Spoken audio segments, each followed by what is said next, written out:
I'm Tammy. And I'm Rodrigo. Welcome to Nicaragua. Today we're going to discover the many things that make Nicaragua the ideal destination for those who seek for something truly different and fun. Today we will visit spectacular volcanoes, enormous lakes, and magical lagoons. We will see many plants and animal species, colonial towns, and archaeological treasures. Welcome then to the adventures in the land of lakes and volcanoes, Nicaragua.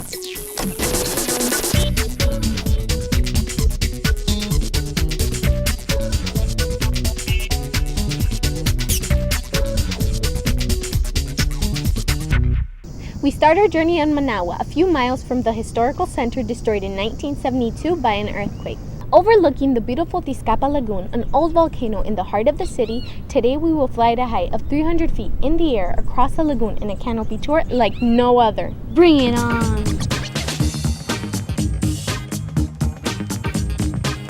At a depth of 42 meters and an estimated age of 10,000 years, Tizcapa is the only volcanic lagoon located in the heart of a capital city. The Tizcapa Canopy Tour is awesome fun. The equipment and infrastructure are top-notch, with an emphasis on safety. Your last jump is completely over the water, and it is a definite thriller.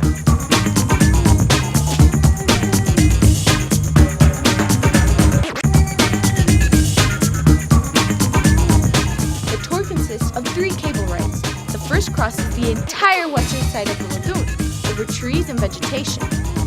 The second one runs along the southern side, and the height is only 25 feet or so off the ground. The last hop goes south to north, right across the surface of the lagoon, and while never more than 75 feet or so up, it is a thrilling and speedy flight over the water.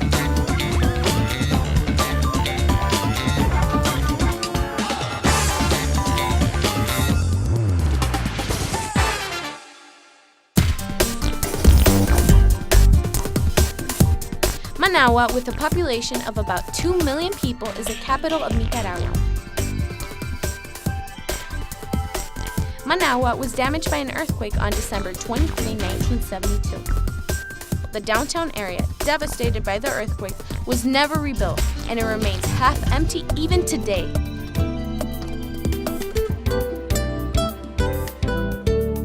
Managua is considered very confusing for visitors because it has no street names or addresses. Directions are always given relative to landmarks, but landmarks are often used which no longer exist. Interestingly, Managua is one of the safest capital cities in the region and perhaps in all of Latin America. It is a capital that is undergoing many changes. Even though the city was clearly a third world capital not long ago, some parts of Managua can nowadays hardly be distinguished from Western cities.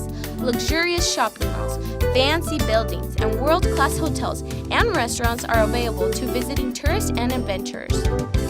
When it comes to nightlife, Managua offers many bars, discotheques, casinos, and movie theaters. However, the things that make Managua a unique capital are its monuments and historical landmarks. The Acahualinca footprints, dating back 6,000 years, are the oldest proof of human activity in the city.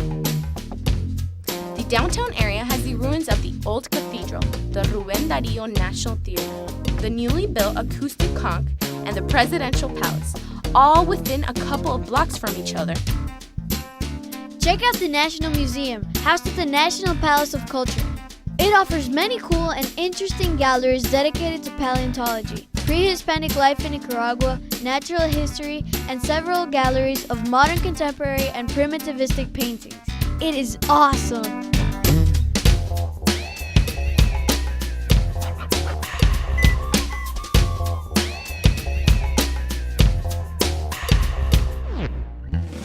The Rubén Darío National Theater, named after Nicaragua's and perhaps Latin America's most important poet, is a place of intense artistic and cultural activity.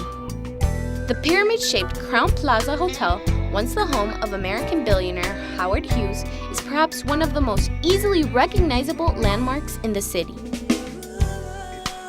Managua's newest attractions include the modern new cathedral, with its strange ceiling made up of dozens of heat-diffusing domes. While it looks like a gigantic egg carton with its lid removed from the outside, inside it is a great example of ultra-modern architecture.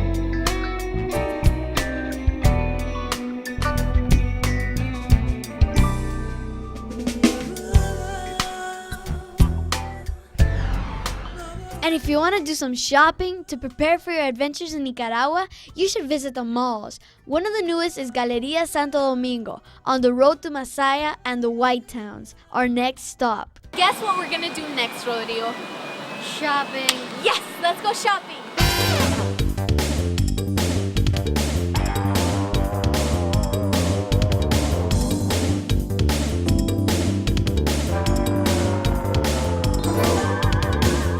Galeria Santo Domingo was the perfect place to prepare for our upcoming adventures. With its food court, department stores, movie theaters, and other stores, it had everything we needed to have a good time while getting ready to set off to our first destination.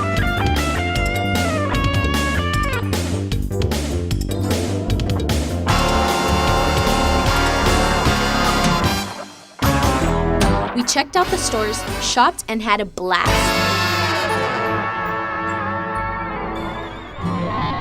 To find out what the markets are like in Nicaragua, visit Mercado Güembes. This is a quite large but friendly market, boasting the largest handicrafts and souvenirs section of all of the outdoor markets in the country.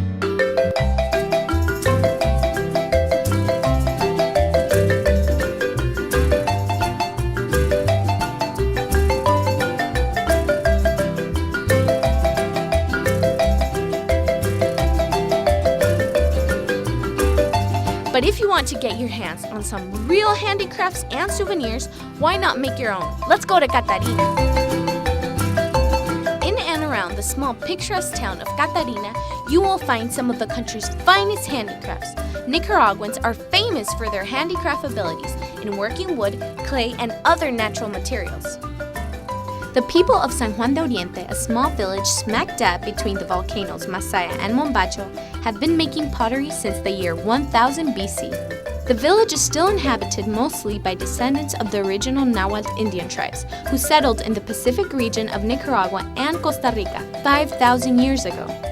During the days of the Spanish colonizers, the Indian potters here were so famous for their clay work that the Spaniards called the town San Juan de los Platos, which means of the dishes.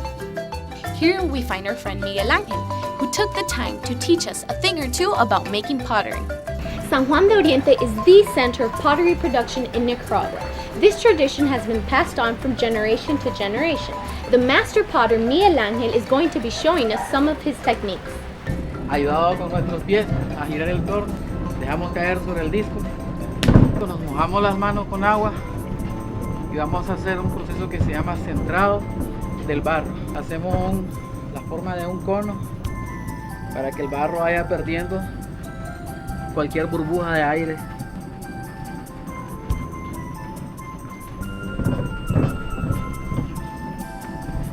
Tenemos ya la pelota de barro en forma de una pana boca abajo. Introducimos estos dos dedos para abrir y comenzar a darle forma a las paredes de la pieza.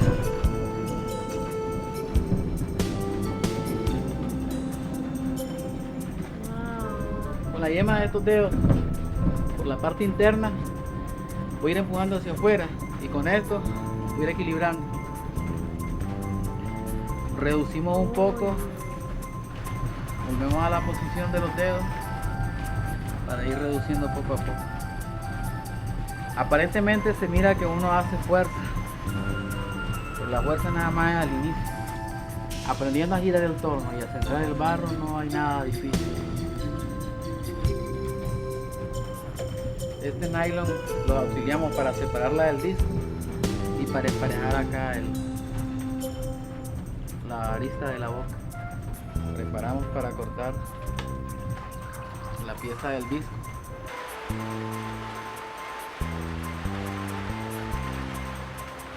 Ahí está cerrada totalmente abajo y hueca por dentro. Ahí ya tenemos la tapa y esperemos que quede bien.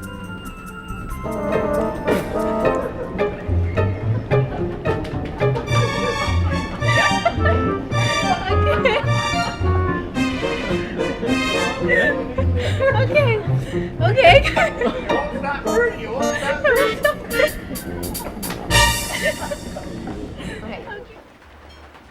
Mr. Miguel Angel just designed something for me so that I could paint. So I'm trying to keep drawing the lines like they taught me in kindergarten, but apparently I'm not doing a very good job. But Heck, this makes perfect. This was really fun. If you want to buy any of this beautiful pottery, all you have to do is come to San Juan de Oriente. We have to go because we're on our way to Granada.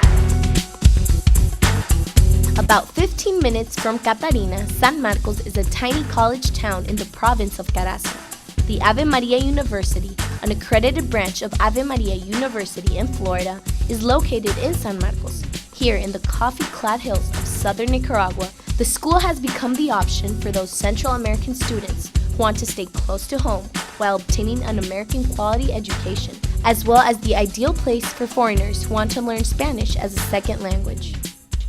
Today we are visiting Ave Maria College of the Americas, the only American accredited university in Central America. We are visiting our friend Dr. Patrick Werner, who is going to take us on some wild and crazy adventures. Let's go. Let's go. Good morning. Good morning. My name is Pat Werner. I work here at Ave Maria. I'm Tammy. Nice to meet you. How you doing, Rodrigo? Good to see you again. Today we have planned two sorts of activities. One, a natural history adventure on Mombacho, a volcano very close by here that I think you're going to enjoy. And then we're going to travel to Granada, which is Nicaragua's colonial town, and learn and talk about the wild and woolly history of that place and look at some of the interesting things that happen there. But first, we're going to talk about fishes here on campus. Now, Rodrigo, no, we're not going to go eat fishes. These are fishes that Ave Maria is producing for export as ornamental fishes. We're doing that as a project to increase Nicaragua's exports and to help out the economy of Nicaragua. And I think you'll find it pretty interesting. Okay. How does that sound? Great. Well, let's go. Now, Tammy and Rodrigo, you notice it's a little cooler than when we were by Ave Maria's campus. We've now gone up in the sky. We're at about 1,100 meters, and it's cold. It's about 67 degrees. It's foggy out. The wind's blowing. It's damp, 100% humidity. And Rodrigo, you're shaking a little bit. Well, this is what we call a full-blown cloud forest. The species of animals and plants are completely different up here. Maybe the most beautiful part of tropical America. We're here in front of the Cocibalca headquarters. This is a natural refuge sponsored by the Nicaraguan government. And we're only about 40 kilometers from downtown Managua, though it's a completely different world here. It's one of the more interesting places to go close by Managua. And I hope I can show you kids a few things of interest. Let's go up the mountain. Home to one of the most beautiful tropical rainforests in Nicaragua, Mombacho has a wide variety of unique species of plants and animals. Mombacho is an active volcano, but it has been sleeping since 1570, when the last eruption occurred. It is a very special place because of its vegetation. There are more than 700 different plants registered around Mombacho, including many species of orchids. Also, you can encounter lots of weird and fascinating animals like cougars, howler monkeys, lots of tropical bird species, and the famous salamander of Mombacho, a small lizard-like creature that you won't find anywhere else in the world. Notice on the trees are covered with plants, with ferns and lichens and orchids and bromeliads, which is the splendor of the cloud forest. This is a heliconia. What they are, they're a very close relative of the banana plant that began evolving a long time ago, about 50 million years. And so there are now 300 to 400 species of heliconia in Central America. They're used for ornamental plants now, and you find them growing all through the cloud forest.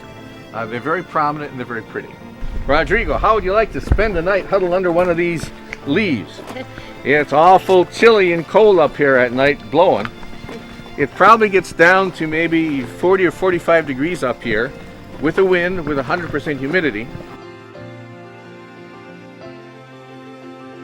This volcano, as I told you before, is 1,394 meters tall, almost 1,400 meters.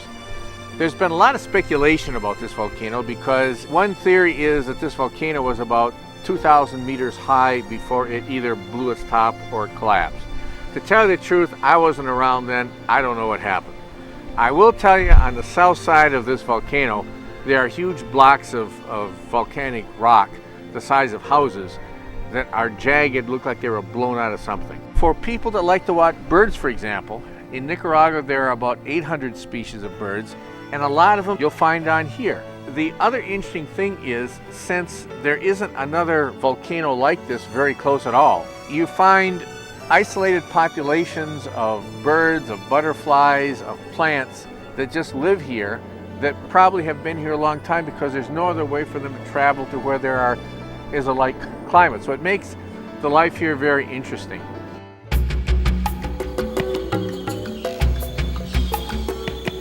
There are probably 2 or 3 species of monkeys. The howler monkey, which is the loudest animal in the world, worse than a bunch of middle schoolers.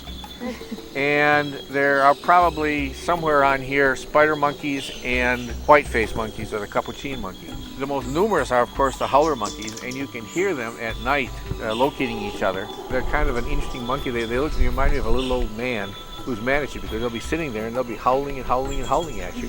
Who knows what they're saying in monkey talk, but it's probably not very good.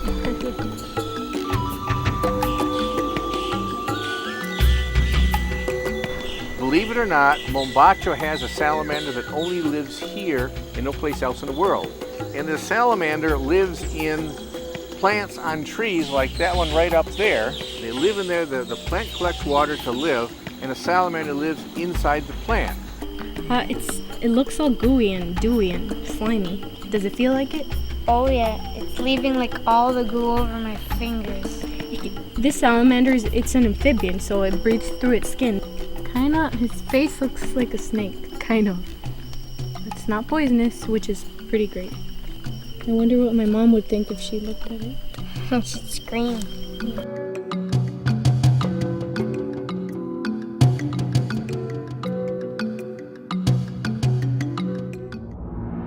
One of the oldest cities in the continent, the city of Granada is a large colonial town chock full of history, culture, international cuisine, and fascinating adventures.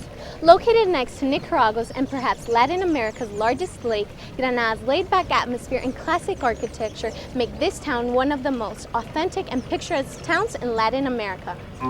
The city of Granada, located 45 minutes from Managua, is the oldest city in the Americas on firm land, rich in colonial architecture and stories involving pirate attacks, filibusters, volcanic eruptions, and much more. At the Central Park in Granada, we took a moment to enjoy an awesome show by a troupe of Italian acrobats and mimes, bought some handicrafts from the talented local artisans at the plaza, and then went down on a horse-drawn carriage for a first look at this unique city. What we're going to do this afternoon is take a little tour around the center of Granada in this carriage. I'm going to talk a little bit about why the square is here and some of the interesting things of this area. For example, the town square you'll find in Granada is just like the one in Leon, and it's just like the one in the other towns that were founded here when the Spaniards came, because it was done by a law that told them how to lay out the towns. That's why they're all kind of the same when the Spaniards lay out these towns. As a result, we have all of the public buildings situated around the square, and all the streets and avenues are lined up either north-south or east-west. And it made for towns that were very regular and very